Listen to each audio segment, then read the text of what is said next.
Hello दोस्तों, कैसे हो आप लोग। आशा करते हैं आप लोग अच्छे होंगे।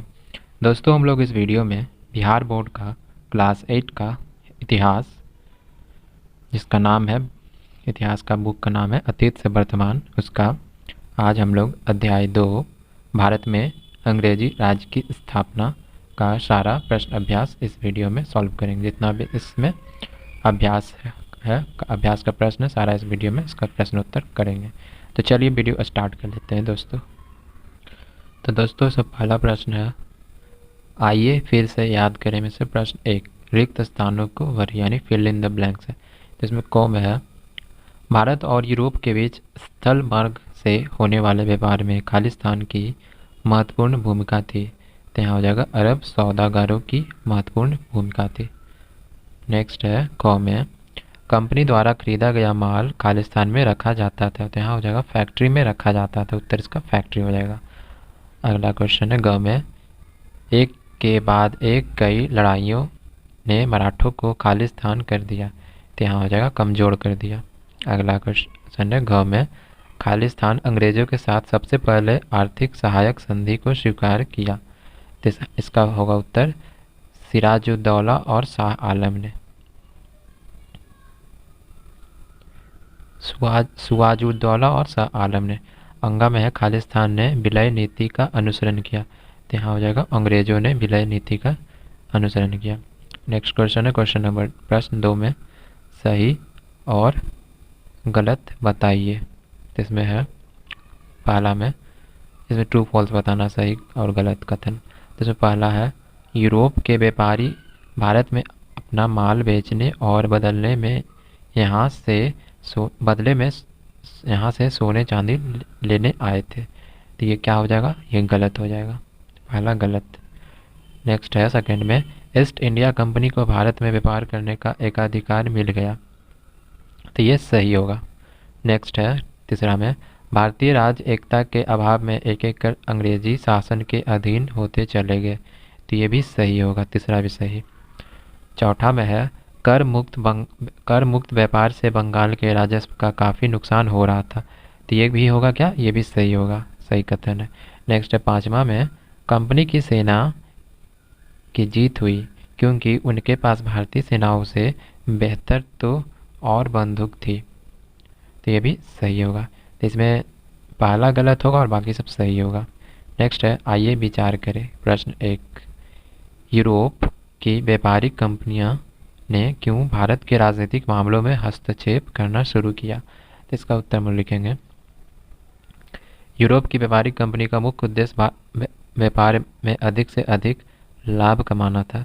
करों में छूट प्राप्त करने के लिए और राज्य में व्यापार के एकाधिकार प्राप्त करने के लिए उन्हें राजनीतिक क्षेत्र से ही ये सुविधाएं मिल सकती है। अतः उन्होंने अपने लिए अधिक सुविधाएं पाने के क्रम में राजनीतिक अनुकंपा प्राप्त करने की कोशिश की।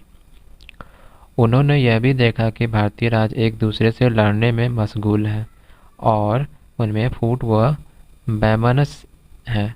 इस स्थिति का लाभ उठाने के लिए उन्होंने भारत के राजनीतिक मामलों में हस्तक्षेप करना शुरू कर दिया। इससे राजनीति सत्ता पर उनकी पकड़ भी मजबूत हो गई और उन्हें अधिक से अधिक व्यापारिक सुविधाएं भी मिल गई। अगला क्वेश्चन है क्वेश्चन नंबर 3 में, अंग्रेज बंगाल पर क्यों अधिकार करना चाहते थे। इसका उत्तर हम लिखेंगे, बंगाल एक बड़ा और धनी प्रांत था। इसमें आधुनिक बिहार और उड़ीसा भी शामिल थे। बंगाल पर अधिकार प्राप्त करने का अर्थ होता है कि वहाँ के अन्य यूरोपीय कंपनियों को व्यापार से दूर रखना और कुल मुनाफा स्वयं कमाना।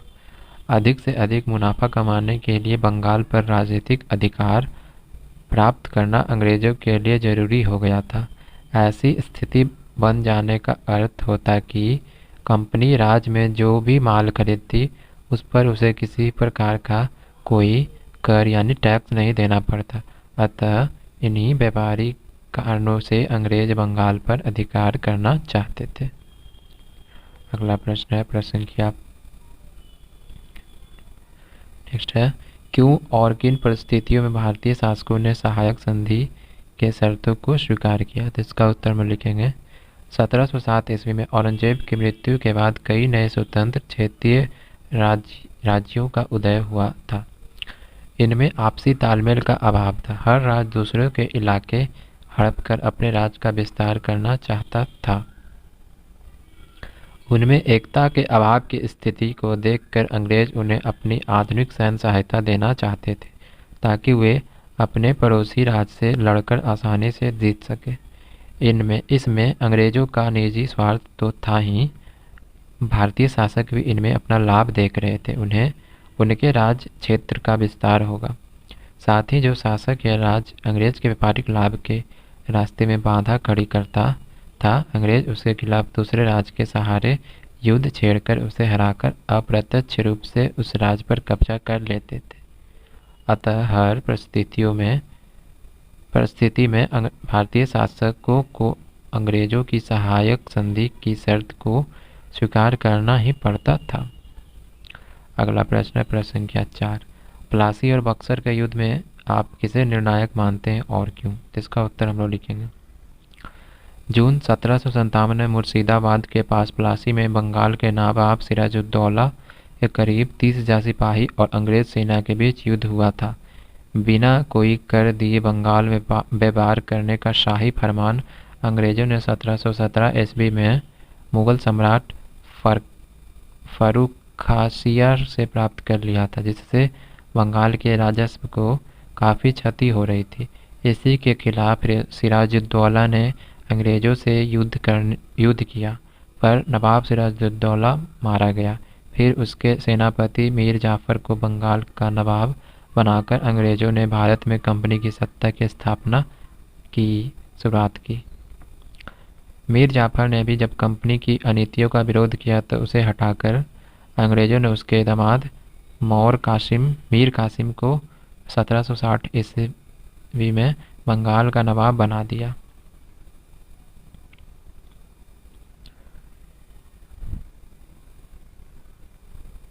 बाद में वह भी अंग्रेज़ की गलत नीतियों के खिलाफ हो गया। उसने मुगल शासक शाह आलम और अवध के नवाब सिराजुद्दौला के साथ मिलकर अंग्रेज़ों की खिलाफत की। अतः तीनों की संयुक्त सेना की कंपनी की सेना के साथ पश्चिम बिहार के बक्सर नामक स्थान पर 1764 ईस्वी में युद्ध हुआ, जिनमें भारतीय सेनाओं की हार हो गई। इस हार के पश्चात 1765 ईस्वी में सिराजुद्दौला और शाह आलम ने इलाहाबाद में क्लाइव के साथ समझौते पर हस्ताक्षर किए। समझौते के अनुसार ईस्ट इंडिया कंपनी को बंगाल, बिहार और उड़ीसा की दीवानी मिल गई। इससे कंपनी को इन प्रदेशों से राजस्व वसूली का अधिकार मिल गया। इससे इन्हें अत्यधिक व्यापारिक फायदा हुआ। अब वे बंगाल विजय के बाद भारत में एक महत्वपूर्ण राजनीतिक शक्ति के रूप में उभरे और धीरे धीरे पूरे भारत के आर्थिक संसाधनों पर अपना कब्जा जमाने का प्रयास में लग गए। अतः यह स्पष्ट है कि प्लासी की अपेक्षा बक्सर का युद्ध अंग्रेजों के लिए निर्णायक था। यहीं से वे पूरे भारत पर अपना अधिकार जमाने में सफल हुए। अतः बक्सर का युद्ध अधिक निर्णायक था। तो दोस्तों, हम लोगों ने इस वीडियो में बिहार बोर्ड का क्लास 8 का इतिहास अतीत से वर्तमान का अध्याय 2 भारत में अंग्रेजी राज की स्थापना का सारा प्रश्न अभ्यास इस वीडियो में हम लोगों ने सॉल्व किया। तो अगर वीडियो आपको ज़रा सा भी हेल्पफुल लगा तो प्लीज़ आप हमारे चैनल को सब्सक्राइब करना ना भूलें। तो मिलते हैं अगले वीडियो में दोस्तों।